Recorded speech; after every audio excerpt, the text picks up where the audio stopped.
The gunshot that split the twilight air was not the first sound of danger that evening, but it was the one that changed everything for Rebecca Olsen, as she stood near the chuck wagon with flour dust still clinging to her skirts, and the scent of supper hanging in the cooling air of the California foothills.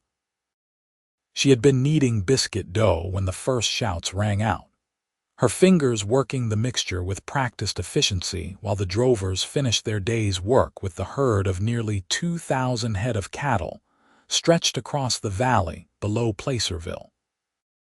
The year was 1878, and she had been cooking for this cattle drive for 3 weeks now, hired on when the original cook took ill 2 days before they left the ranch. Her father had died the previous winter, leaving her with little choice but to find work wherever she could, and trail cooking paid better than most jobs available to a woman of 22 with no family and fewer prospects. The cattle had been restless all afternoon, their lowing carrying an anxious edge that the experienced hands recognized as trouble brewing. Rebecca had noticed the way the trail boss, Matthew Irving, kept scanning the ridgeline to the east, his hand never straying far from the revolver at his hip. He was a man of perhaps 26 years, tall and broad-shouldered with sun-weathered skin and eyes the color of storm clouds over the Sierra Nevada. He spoke little, but when he did, every man on the drive listened. Now those eyes were fixed on the shadows gathering among the scrub oak and manzanita that dotted the hillside, and Rebecca felt her heart begin to hammer against her ribs as she realized what was happening. Riders were emerging from the gathering dusk, at least a dozen of them, moving with the coordinated purpose of men who had planned this carefully. They were spreading out to encircle the herd, and she understood with sudden clarity that these were rustlers come to steal the cattle that represented a full season's work and wages for everyone on this drive. "Miss Olsen, get behind the wagon," Matthew's voice cut through her paralysis, low and urgent. He had moved closer without her noticing, his boots making no sound on the packed earth. "Stay down and stay quiet." But she could not seem to move, rooted to the spot as she watched the rustlers tighten their circle. There were only 8 drovers on this cattle drive, counting Matthew, and they were outnumbered and outpositioned. The mathematics of the situation were simple and terrifying. Rebecca. He used her Christian name for the first time since she had joined the drive, and the sound of it on his lips broke through her fear. She looked up at him and saw something in his face that made her breath catch, a fierce protectiveness that went beyond mere duty. "Get behind me. Now." She moved then, stepping close to him just as the lead rustler spurred his horse forward, a big man with a red bandana covering the lower half of his face. "That's a fine herd you've got there," he called out, his voice carrying across the distance. "We'll be taking them off your hands." Matthew's hand went to his revolver, and in one smooth motion, he positioned himself directly in front of Rebecca, his body a wall between her and the approaching threat. She could feel the tension radiating from him, could see the set of his shoulders beneath his dusty work shirt. His right hand hovered over his gun, fingers flexed and ready. "These cattle belong to the Double Bar Ranch," Matthew said, his voice carrying a deadly calm that made Rebecca shiver despite the warmth of the evening. "You boys best ride on." The rustler laughed, a harsh sound that set Rebecca's teeth on edge. "There's 12 of us and 8 of you. Do the arithmetic, trail boss." The other drovers had gathered now, forming a loose defensive line, but Rebecca could see the fear in some of their faces. They were working cowboys, not gunfighters, and several were barely out of their teens. The oldest among them, a grizzled hand named Pete who had been working cattle drives since before the war, had positioned himself near the remuda, protecting the horses. Matthew's hand closed around the grip of his colt, and Rebecca held her breath. The moment stretched like taffy, the air thick with the promise of violence. She could hear the cattle shifting nervously, could smell the dust they kicked up mixing with the sage and dry grass. Somewhere a nightjar called its evening song, oblivious to the human drama unfolding below. "Last chance," the rustler said, and his hand dropped toward his own weapon. Matthew drew. The motion was faster than Rebecca's eyes could follow, a blur of practiced speed that spoke of countless hours of practice. His revolver cleared the holster and roared, the muzzle flash bright in the growing darkness. The rustler jerked backward in his saddle, his own gun only halfway drawn, and then chaos erupted across the valley. Rebecca dropped to her knees behind Matthew, as gunfire exploded from multiple directions at once. The drovers had opened fire, and the rustlers were shooting back, and the noise was deafening. Matthew fired again and again, each shot deliberate and controlled, and she saw another rustler tumble from his horse. He stood over her like a sentinel, never flinching, never moving from his position, protecting her body with his own. A bullet whined past, close enough that Rebecca felt the displacement of air against her cheek. Matthew shifted slightly, adjusting his position to shield her more completely, and fired again. The acrid smell of gunpowder filled her nostrils, mixing with the dust and the sharp scent of fear sweat. "Stay down," Matthew ordered, his voice steady despite the pandemonium around them. He was reloading now, his fingers moving with the same swift efficiency he brought to everything he did, thumbing fresh cartridges into the cylinder. The firefight lasted perhaps 3 minutes, though to Rebecca it felt like hours. When the smoke began to clear, 4 rustlers lay dead or dying on the ground, and the rest were fleeing back toward the ridgeline, their ambition for easy cattle theft shattered by the unexpected resistance. One of the drovers, a young man named Tommy, had taken a bullet through the arm, but otherwise the defenders had emerged relatively unscathed. Matthew stood motionless for a long moment, his revolver still trained on the retreating rustlers until they disappeared into the darkness. Only when they were completely gone did he lower the weapon and turn to Rebecca. His face was grim in the fading light, but his eyes softened when they met hers. "Are you hurt?" he asked, reaching down to help her to her feet. Rebecca shook her head, not trusting her voice. Her legs felt unsteady beneath her, and when Matthew's strong hand closed around her arm to steady her, she found herself leaning into his strength without thinking. He smelled of leather and gunpowder, and something indefinably masculine that made her heart race for reasons that had nothing to do with the danger they had just survived. "You were very brave," she managed to say, her voice coming out smaller than she intended. Something flickered across Matthew's face, an expression she could not quite read in the uncertain light.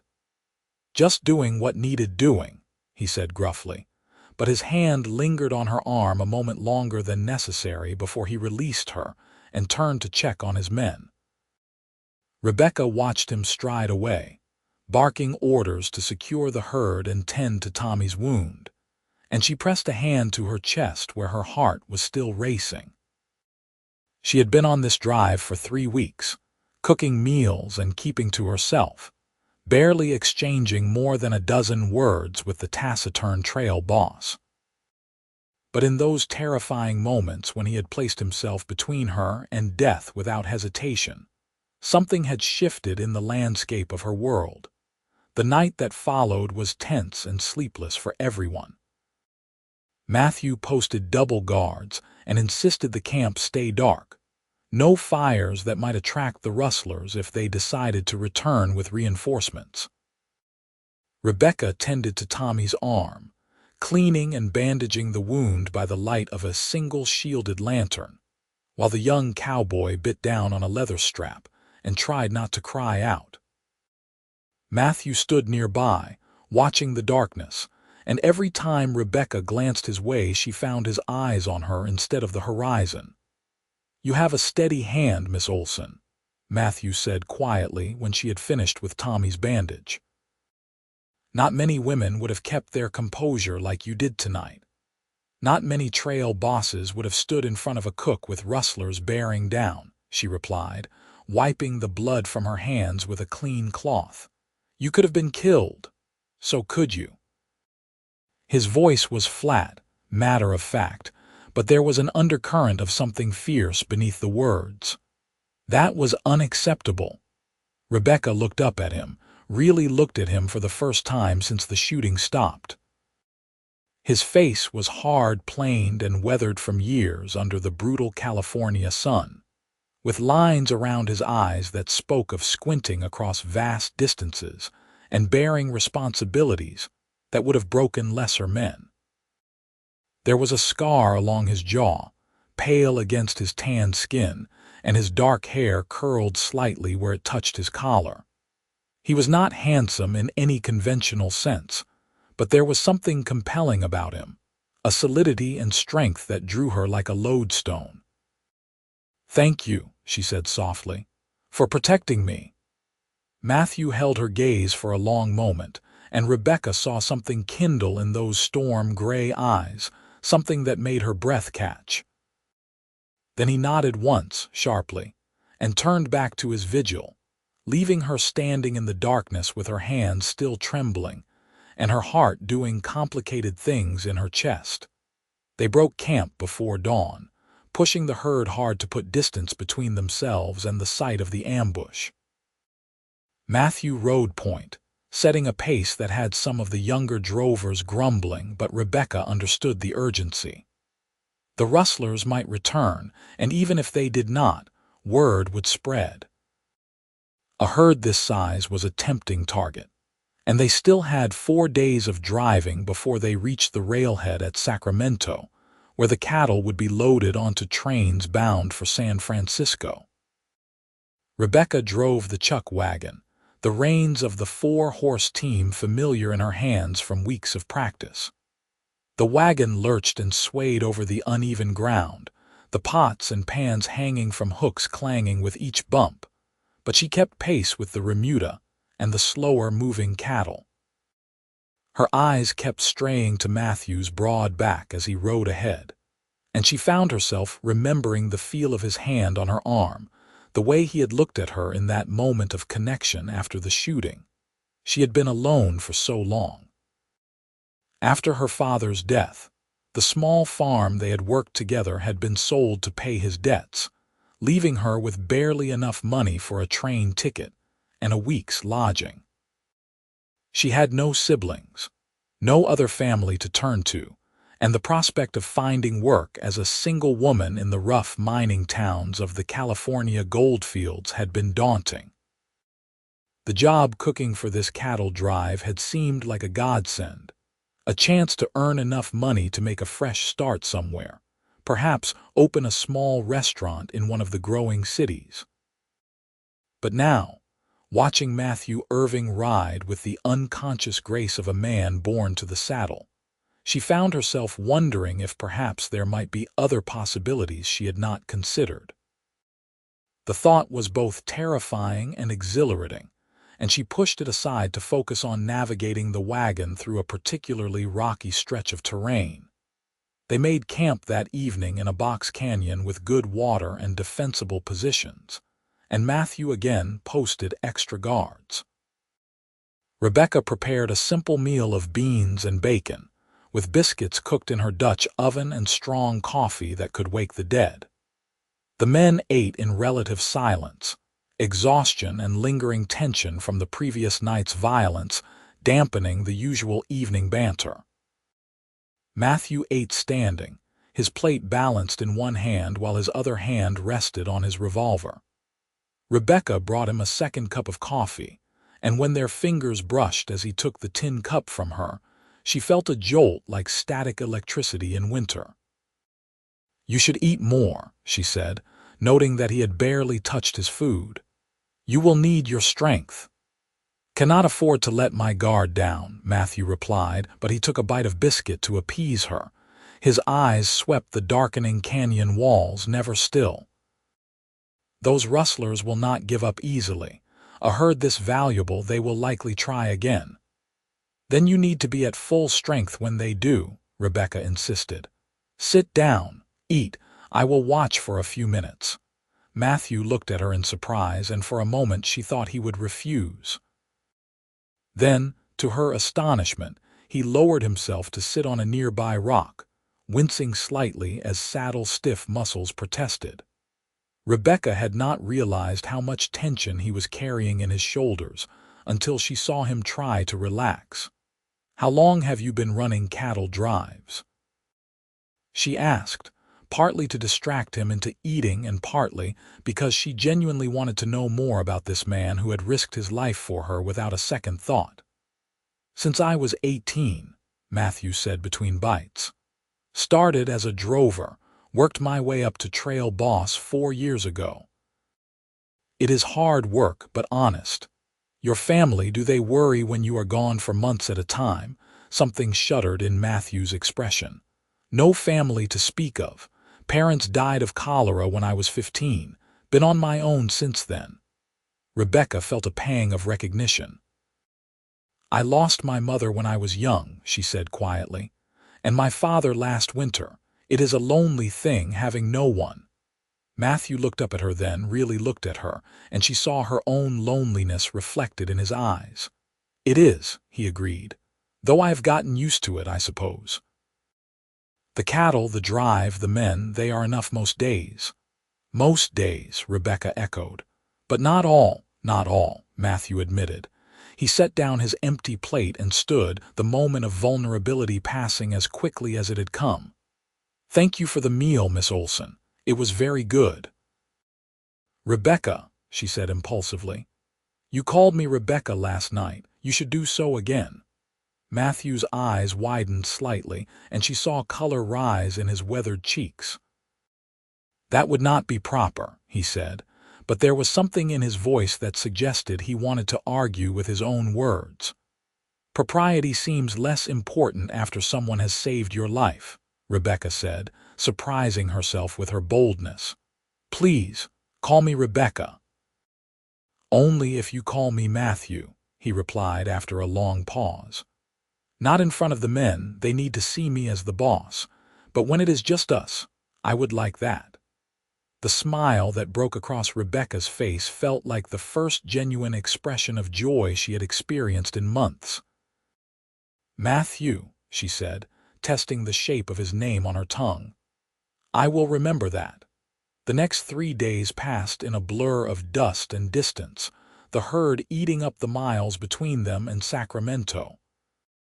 The rustlers did not return, but the tension never fully left Matthew's shoulders, and Rebecca found herself watching him with increasing concern. He slept little, taking more than his share of the night watch, and ate less than he should. She began preparing special portions for him, little extras that she could press into his hands when the other men were not watching. On the 4th morning, they crested a rise and saw the sprawl of Sacramento in the distance, the railroad yards visible as a tangle of tracks and buildings on the outskirts of the city. A cheer went up from the drovers, the first real expression of relief Rebecca had heard since the rustler attack. They had made it, brought the herd through safely despite the dangers. Matthew rode back to the chuck wagon, pulling his horse alongside the seat where Rebecca sat with the reins. "We will reach the yards by nightfall," he said. "The cattle will be loaded tomorrow, and the men will get their pay. The drive will be over." There was something in the way he said those last words that made Rebecca's heart clench. The drive would be over. The men would scatter to find new work or spend their wages in the saloons and gambling halls. And she would have to decide what came next, where she would go, what she would do with the money she had earned. The future that had seemed so uncertain when she climbed aboard this wagon 3 weeks ago now seemed even more unclear, but for different reasons. "What will you do?" she asked Matthew. "After the cattle are delivered. The ranch owner wants me to make another buy, put together a new herd and drive them north this time up to Oregon. Good grazing land opening up there, and the prices are high." Matthew's eyes were on the distant city, but Rebecca had the sense he was not really seeing it. It would be a longer drive, maybe 2 months on the trail. "That sounds like good work," Rebecca said carefully, trying to keep the disappointment from her voice. "It is," Matthew agreed. He was quiet for a moment, then added, "I will need a cook. A good one, someone I can trust, someone who does not fall apart when things get dangerous." Rebecca's hands tightened on the reins, her heart suddenly beating very fast. "I imagine such a person would be hard to find," she managed to say. "I have already found her," Matthew said quietly. "If she would be willing to sign on for another drive." Their eyes met, and Rebecca saw in his face the same tangled emotions she was feeling. This was not just an offer of employment, they both knew that. This was Matthew asking her to stay, to continue being part of his life, to see where this fragile connection between them might lead. "I would be willing," Rebecca said, and the smile that transformed Matthew's face made her feel like the sun had broken through clouds. "Very willing." The cattle were delivered to the railroad yards the following afternoon without incident, counted and loaded onto specially fitted cars that would carry them to the slaughterhouses and markets of San Francisco. The ranch owner, a portly man named Henderson who had traveled from his spread near Placerville to oversee the delivery, was effusive in his praise for Matthew's management of the drive. "Heard about the rustler trouble," Henderson said, counting out Matthew's pay in crisp bills. "Could have lost the whole herd, but you brought them through. That is why you are the best trail boss in California, Irving. I'm glad to have you leading the Oregon drive." Matthew accepted the compliment with his typical reserve, but Rebecca saw the satisfaction in his eyes as he pocketed his wages.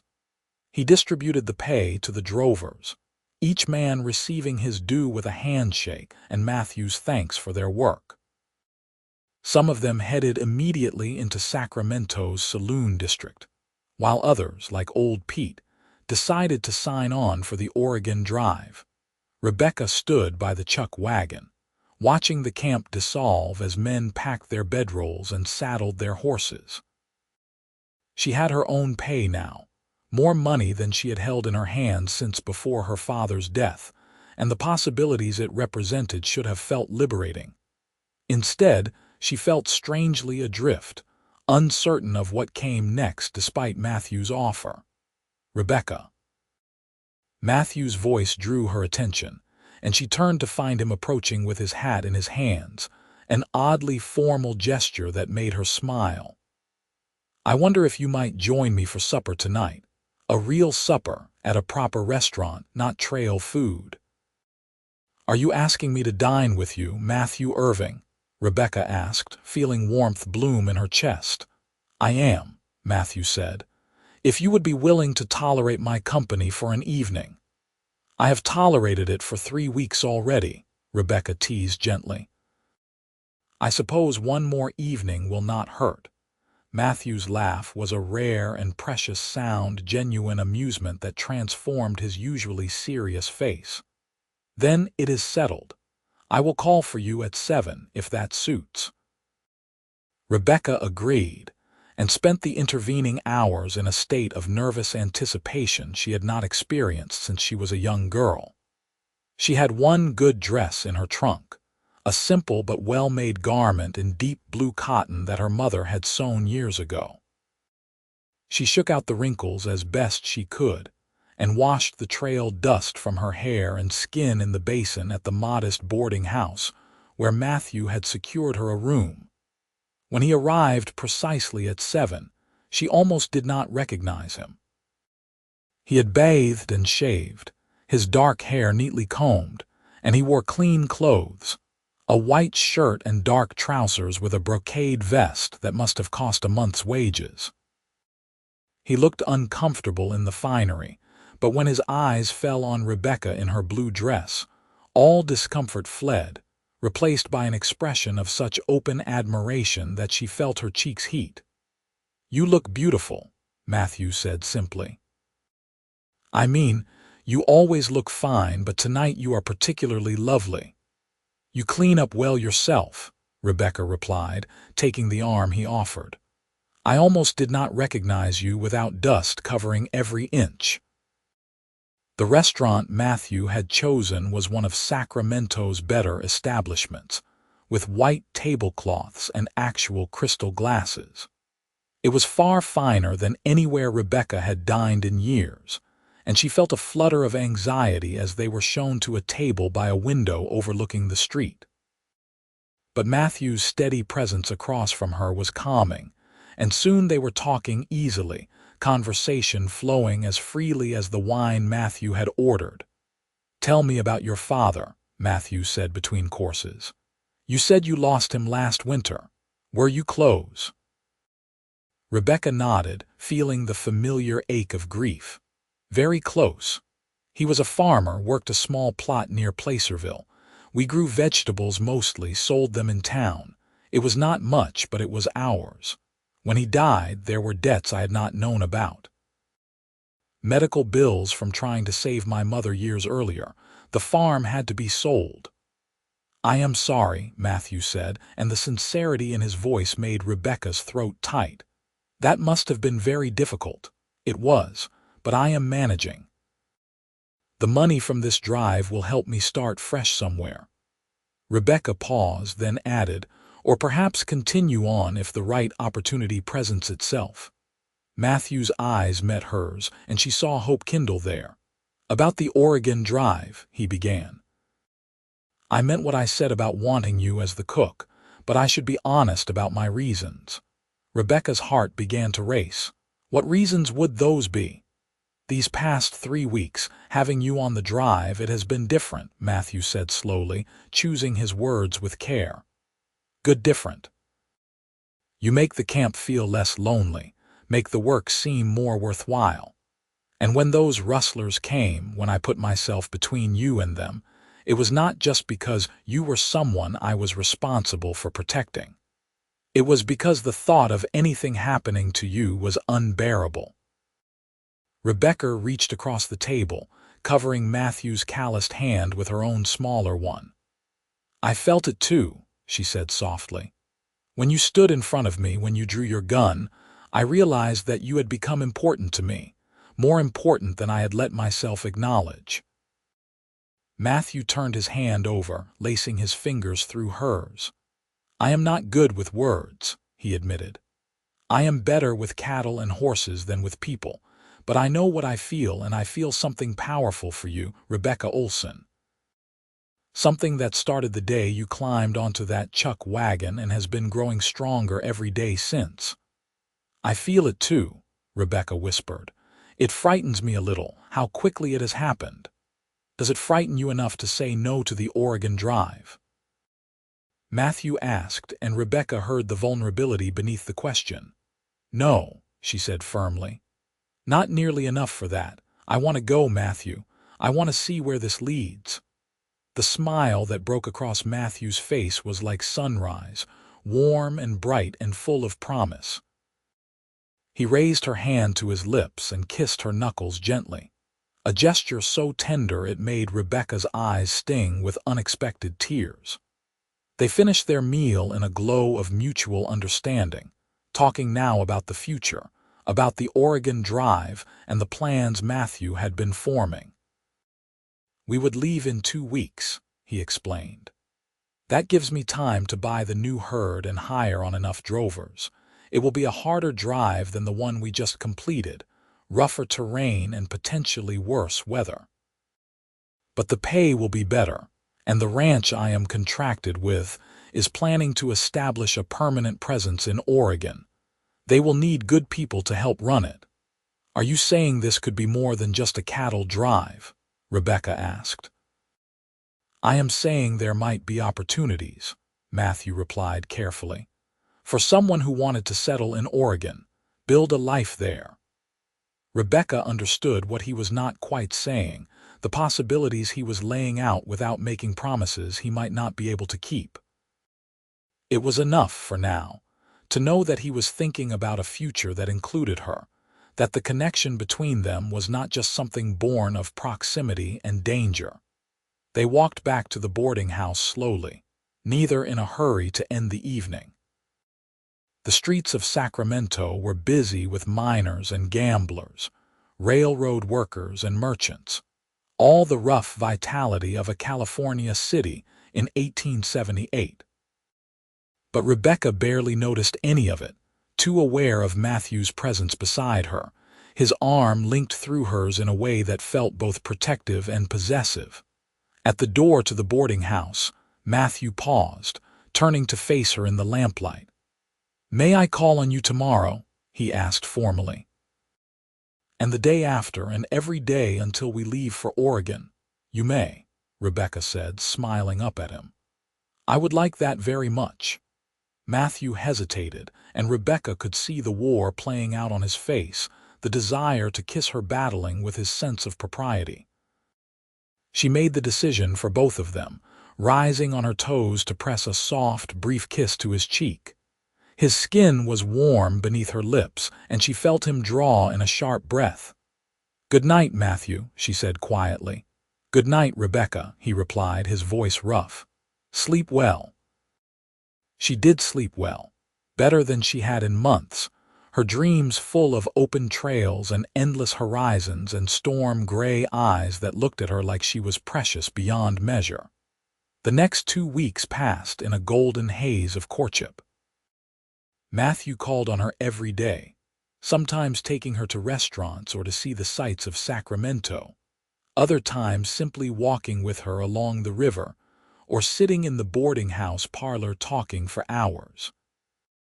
Rebecca learned about his childhood in Missouri, about the parents he barely remembered and the uncle who had raised him until he was old enough to strike out on his own. She learned that he could read and write, unusual for a cowboy, and that he had ambitions beyond simply driving cattle until his body gave out. "I want my own ranch someday," he confessed one afternoon as they sat by the Sacramento River watching boats navigate the current. "Nothing huge, but enough land to run a good herd, a house with a real foundation, not just a shack, a place to build a life." "That sounds wonderful," Rebecca said wistfully. "I think you would be a good rancher."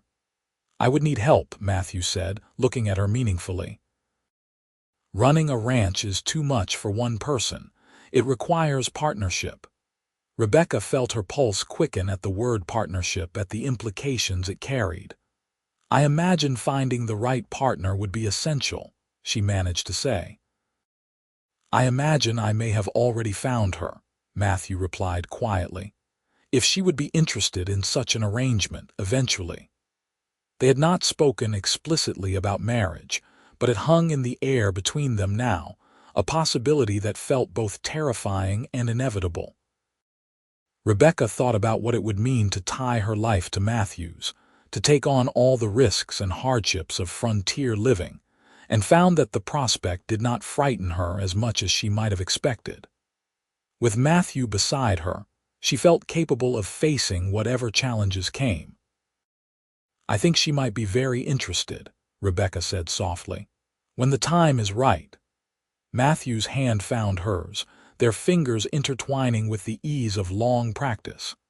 They sat in comfortable silence, watching the river flow past, and Rebecca felt a deep sense of contentment settle over her.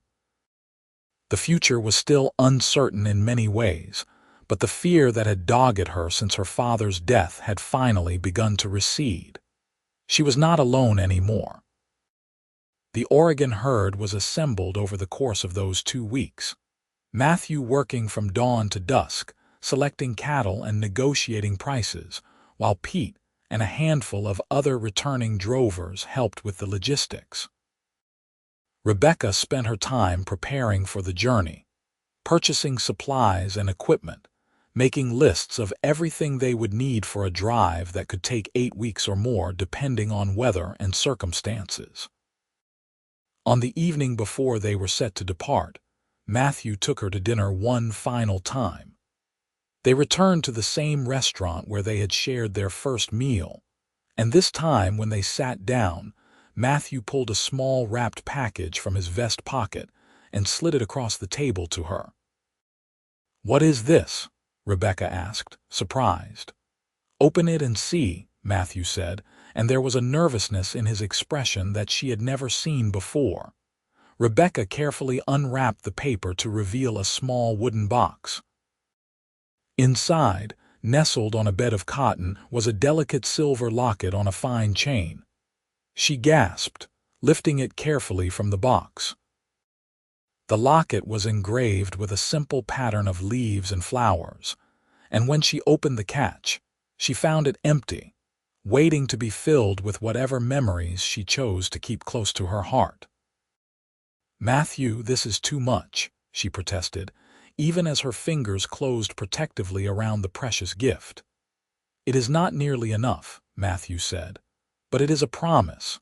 A promise that when this drive is over, when we reach Oregon and I have my pay, I will buy you something better. Something that befits a woman I hope will agree to be my wife." Rebecca's breath caught in her throat. "Are you asking me to marry you?" "Not yet," Matthew said, reaching across the table to take her hand. "Not until I can do it properly, until I have enough saved to offer you more than just uncertainty and hard work. But I am asking you to consider it, to think about a future where we build that ranch together, where we partner in all things. I love you, Rebecca Olsen. I think I have loved you since you refused to hide behind the wagon and insisted on watching my back while I faced down those rustlers." Tears were streaming down Rebecca's face now, but they were tears of joy, of relief, of a happiness so intense it almost hurt. "I do not need you to wait," she said. "I do not need fancy proposals or enough money saved. I love you too, Matthew Irving, and I would marry you tomorrow if you asked." "Tomorrow we leave for Oregon," Matthew said, but his eyes were bright with emotion. "But when we arrive, when the drive is done and we are ready to start building that future, I will ask you properly, and I hope you will say yes." "I will say yes," Rebecca promised. "I am saying yes now in my heart, even if we wait for the words." Matthew stood and came around the table, pulling her to her feet and into his arms. There, in the middle of the restaurant with other diners watching with indulgent smiles, he kissed her for the first time. It was a gentle kiss, tentative and sweet, and Rebecca felt it all the way to her toes. When they broke apart, both breathless and smiling, she touched the locket at her throat and knew that she would treasure it always as a symbol of this moment, this promise of a future built together. The Oregon drive began the next morning with a herd of 1,800 cattle and a crew of 10 drovers, including Matthew and Pete. Rebecca drove the chuck wagon with her customary skill, the silver locket tucked safely beneath her shirtwaist where she could feel it against her skin, a constant reminder of Matthew's love and the promises they had made to each other. The first week of the drive was uneventful, the weather holding fair and the cattle cooperative. They followed a route that took them north through the Sacramento Valley, past small farming communities, and through stands of oak and pine. The landscape gradually changed as they climbed into the foothills, becoming more rugged and wild. Matthew rode the length of the herd multiple times each day, checking on his men and the cattle, but he always found time to stop by the chuck wagon and exchange a few words with Rebecca. Sometimes it was just a smile and a touch of hands. Other times brief conversations about the route ahead or observations about the country they were passing through. The other drovers quickly figured out that something was developing between their trail boss and the cook, but no one commented on it, perhaps because they could see that whatever was happening between Matthew and Rebecca did not interfere with either of them doing their jobs. They were 3 weeks into the drive, camped in a meadow near the Oregon border, when trouble found them again. Rebecca was preparing supper, the sun just beginning to set behind the western ridges, when one of the younger drovers came galloping into camp shouting for Matthew. "River ahead is running high," the drover reported breathlessly. "Way higher than it should be this time of year. Must have been heavy snowmelt up in the mountains. I do not think we can cross with the herd, boss. Current is too strong." Matthew's jaw tightened, and Rebecca could see him running calculations in his head. "Show me," he said, swinging into his saddle and following the drover back toward the river. They returned an hour later as full darkness was falling, and Matthew's expression was grim.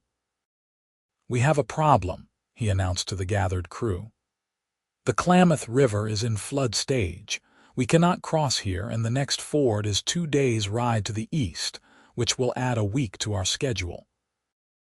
But if we wait for the water to drop, we could be stuck here for the same amount of time with no guarantee it will get better." "What do you want to do, boss?" Pete asked. Matthew looked at Rebecca, then back at his crew. "We wait 1 day. If the water has not dropped by tomorrow evening, we ride east to the alternate ford. It will cost us time, but better that than trying to force a crossing and losing cattle or men." The crew nodded agreement, and camp settled into an uneasy watchfulness. Matthew posted guards as usual, but Rebecca could see the tension in his shoulders as he stood staring toward the river they could hear but not see in the darkness. "It will work out," she said quietly, coming to stand beside him with a cup of coffee. "You will find a way." "I hope you are right," Matthew said, accepting the coffee gratefully. "This ranch in Oregon, they are expecting this herd by the end of August.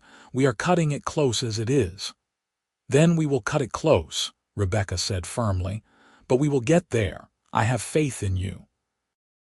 Matthew pulled her close, his arm around her shoulders, and they stood together watching the stars emerge in the darkening sky. Rebecca leaned into his warmth and strength, marveling at how natural it felt to stand this way with him, how completely her life had changed in just a few short weeks. The next day dawned clear and bright, and Matthew sent scouts both upriver and down to assess the water levels. They returned with mixed news. The river was dropping, but slowly, and there was debris in the current that made crossing dangerous even if the depth became manageable. Matthew made the decision to move the herd east toward the alternate ford, accepting the delay rather than risk lives. The detour took them through rougher country, steep hillsides covered in manzanita and scrub oak that made keeping the herd together a constant challenge. Rebecca struggled with the chuck wagon on the narrow trails, and more than once Matthew had to rope the wagon and use his horse to help haul it up a particularly steep section. But they persevered, and 5 days after encountering the flooded river, they reached the alternate ford and crossed without incident. "We are in Oregon now," Matthew told Rebecca that evening as they stood on the north bank of the river.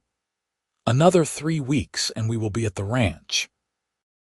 3 weeks, Rebecca repeated, feeling a mix of anticipation and something like regret.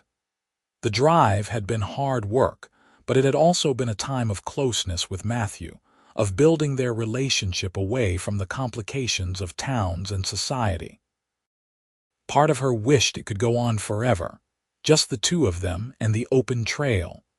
But she also longed for the stability Matthew had promised, for a chance to build something permanent.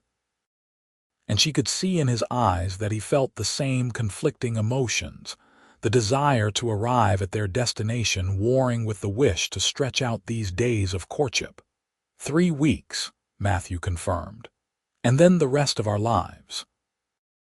The final stretch of the drive took them through the lush valleys of southern Oregon, past mountains still capped with snow despite the summer heat. The cattle fattened on the rich grass, and the drovers grew more relaxed as the end of the journey approached. Matthew began pointing out features of the landscape to Rebecca, showing her where he thought good ranch land might be found, talking about his dreams for the future with an openness that still sometimes surprised her. "There," he said one evening, pointing to a valley nestled between forested hills. "That would be good land for a ranch. Water access, good grazing, protection from the worst weather. A man could build something lasting there." "A man and a woman," Rebecca corrected gently. "A man and a woman," Matthew agreed, smiling at her. "Partners in all things." They reached the ranch, a sprawling operation called the Diamond T, on the 23rd of August, just within the deadline Matthew had been given. The owner, a gruff but fair-minded man named Thomas Drummond, was impressed with the quality of the cattle and the condition they had arrived in despite the delays and difficulties of the journey. "You did good work, Irving," Drummond said, counting out Matthew's pay. "Best herd I have seen driven up from California in years. I would be pleased to have you stay on if you are interested. I need a good foreman to help manage this operation, and you have proved you have the skills." Matthew glanced at Rebecca, who was standing nearby pretending to inspect the ranch buildings, but obviously listening to every word. "I appreciate the offer, sir," Matthew said slowly, "but my plans run more toward starting my own spread." "Would you know of any good land available for purchase in the area?" Drummond's eyes flicked to Rebecca and back to Matthew, and a knowing smile crossed his weathered face. "I might," he said. "In fact, I have been thinking about selling off the southern section of this ranch, about 500 acres. Too much for me to manage properly at my age, but it would make a fine starter spread for the right man. Good water, solid grazing, and a cabin that needs work but could be made livable." "What would you want for it?" Matthew asked, and Rebecca could hear the carefully controlled hope in his voice. Drummond named a price that made Matthew's eyes widen, but after a moment's calculation, he nodded slowly. "If I put down half now and paid the rest over 2 years, could we come to terms?" "I reckon we could," Drummond said, extending his hand. "Welcome to Oregon, Irving. I look forward to having you as a neighbor." The two men shook, and Rebecca felt joy bubble up in her chest like champagne. They had done it. Matthew had brought the herd through safely, earned his pay, and found a way to start making his dreams real. Their dreams, she corrected herself, because they were building this future together. That evening, after the drovers had been paid, and most had ridden into the nearest town to celebrate, Matthew took Rebecca to see the land that would become their ranch. They rode together on his horse, Rebecca sitting in front of him with his arms around her, following a trail that led south from the main ranch buildings. The cabin sat in a clearing near a stream that ran clear and cold from the mountains. It was small, just 2 rooms, and the roof needed patching, but the walls were solid and the location was perfect. Behind it, the land rolled away in gentle hills covered in grass and wildflowers, with stands of pine providing shade and windbreaks. "It needs work," Matthew said as they dismounted. "A lot of work, but I can see what it could become. A real house eventually, barns and corrals, a home." "I can see it too," Rebecca said, walking through the cabin and mentally cataloging all the repairs and improvements that would be needed. "It is perfect, Matthew, absolutely perfect." Matthew came to stand behind her, his hands on her shoulders. "Rebecca Olsen," he said formally. "I know I said I would wait, but I cannot anymore. I love you more than I thought it was possible to love another person. You are brave and strong and kind, and you make me want to be a better man. Will you marry me? Will you help me build this ranch into a home and share your life with me for however many years we are given?" Rebecca turned in his arms, tears streaming down her face. "Yes," she said. "Yes, Matthew Irving, I will marry you. I will build this home with you and share every day of my life with you and love you until my last breath." Matthew kissed her then, a kiss full of promise and passion and profound relief. When they finally broke apart, both of them were smiling so hard their faces hurt. They were married a week later in the small church in the nearest town, a place called Ashland that was growing quickly as more settlers moved into southern Oregon. Pete stood up as Matthew's witness, and the wife of the local general store owner acted as Rebecca's attendant. It was a simple ceremony, nothing fancy or elaborate, but when the minister pronounced them husband and wife and Matthew kissed her in front of God and their few witnesses, Rebecca felt a completeness she had never experienced before. They spent their wedding night in a hotel room in Ashland, fumbling and tender and utterly devoted to each other. Matthew was gentle with Rebecca, mindful of her innocence, and she found that the physical expression of their love was just as profound and meaningful as the emotional connection they had built over months of courtship. Afterward, lying in Matthew's arms with her head on his chest and his fingers tracing lazy patterns on her shoulder, Rebecca thought about the journey that had brought her to this moment. If her father had not died, if she had not been desperate enough to take a job cooking for a cattle drive, if rustlers had not attacked and forced Matthew to reveal the depth of his feelings by protecting her, none of this would have happened. She would not have found this love, this partnership, this sense of belonging. "What are you thinking about?" Matthew asked drowsily. "About how strange life is," Rebecca replied. "How the worst things can sometimes lead to the best things if you let them." "I was thinking the same thing," Matthew said, pressing a kiss to the top of her head. "About how close I came to not hiring you for that drive, because I thought having a woman in camp would be a distraction." "I was a distraction," Rebecca teased. "The best kind of distraction," Matthew agreed. "The kind that changes everything for the better." They returned to their land the next day and began the hard work of building their ranch. Matthew threw himself into repairing the cabin, working from dawn to dark to make it weathertight and livable before the Oregon winter arrived. Rebecca helped where she could, and spent the rest of her time establishing a garden and putting up food for the lean months ahead. Thomas Drummond proved to be a generous neighbor, lending tools and occasionally hands when the work was more than Matthew could manage alone. He also helped Matthew select breeding stock, selling him a small herd of cattle and a few good horses at fair prices. Slowly, painstakingly, the ranch began to take shape. By the time the first snow fell in November, the cabin was snug and warm with a good stove and tight-fitting windows. Matthew had built a sturdy barn for the horses and cattle, and there was hay stored for winter feeding. They would not get rich this first year, but they would survive, and that was enough. Rebecca discovered she was pregnant in late December, a development that filled both her and Matthew with equal parts joy and terror. They were so far from any doctor, and childbirth was dangerous under the best circumstances. But Rebecca was healthy and strong, and the midwife in Ashland, when they made the 2-day ride to consult her, pronounced her fit as a fiddle and likely to have an easy time of it. Matthew became even more protective than usual, insisting that Rebecca rest more and work less, a command she cheerfully ignored whenever his back was turned. She felt wonderful, full of energy and purpose, and she refused to be treated like an invalid just because she was carrying a child. The baby, a boy they named Michael after Matthew's father, was born in late August of 1879, on a hot afternoon with the midwife in attendance and Matthew pacing outside the cabin like a caged cougar.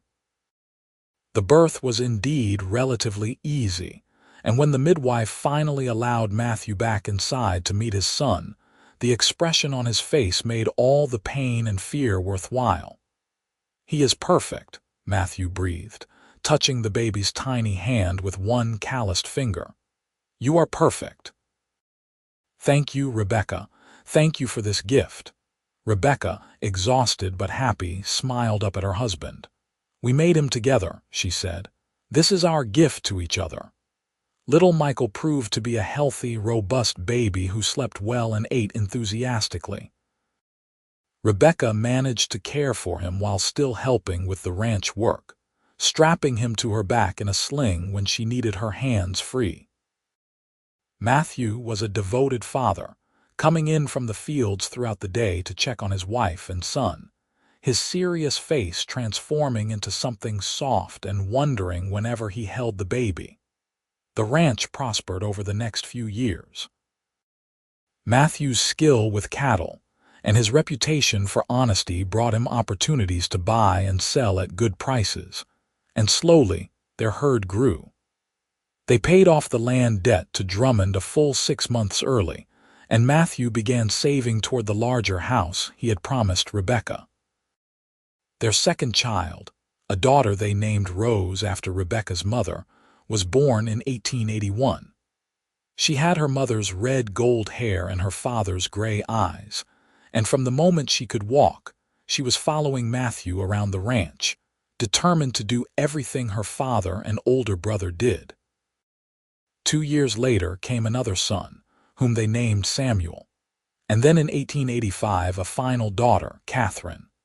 The house Matthew had dreamed of was built in 1884, a solid 2-story structure with real glass windows and a kitchen large enough for Rebecca to work in comfortably. It had a parlor with a fireplace and bedrooms for all the children, and a wide front porch where Matthew and Rebecca would sit on summer evenings watching their children play in the yard. By 1890, the ranch had grown to over 1,000 acres, with a herd that numbered in the hundreds. They employed 3 full-time hands now, and during roundup and calving season brought on additional help. Matthew had built a reputation as one of the best ranchers in southern Oregon, known for the quality of his beef and the fairness with which he treated his workers. But for all the success and growth, what mattered most to both Matthew and Rebecca was the life they had built together. They had weathered droughts and harsh winters, cattle rustlers and the occasional predator taking livestock. They had nursed each other through illnesses and injuries, celebrated births, and mourned the death of old Pete, who had stayed on at the Diamond Tea until his heart gave out in the spring of 1886. Through all of it, their love had only deepened. Matthew still looked at Rebecca the way he had that first night in Sacramento when he had told her she was beautiful. Rebecca still felt her heart skip when Matthew came in from the range, dirty and tired but smiling at the sight of her. They had built exactly the partnership they had envisioned, working side by side to create something lasting. On a warm evening in late summer of 1895, Matthew and Rebecca sat on their porch watching the sunset paint the hills in shades of gold and purple. The children were grown now, or nearly so. Michael, at 16, was already as tall as his father and just as skilled with horses and cattle. Rose, at 14, was beautiful and fierce, and determined to get an education beyond what the local school could offer. Samuel was 12 and quiet, more interested in books than ranching, though he did his share of work without complaint. And Catherine, at 10, was still their baby, though she would have been mortally offended to hear them say so. "Hard to believe it has been 17 years since we drove that herd up from California," Matthew said, reaching over to take Rebecca's hand. "Feels like yesterday and a lifetime ago all at once." "I was just thinking about that night the Rustlers came," Rebecca said. "About you standing in front of me and drawing your gun. I think that was the moment I started to fall in love with you, though I did not recognize it then." "I knew that night," Matthew said. "Or at least, I knew something had changed.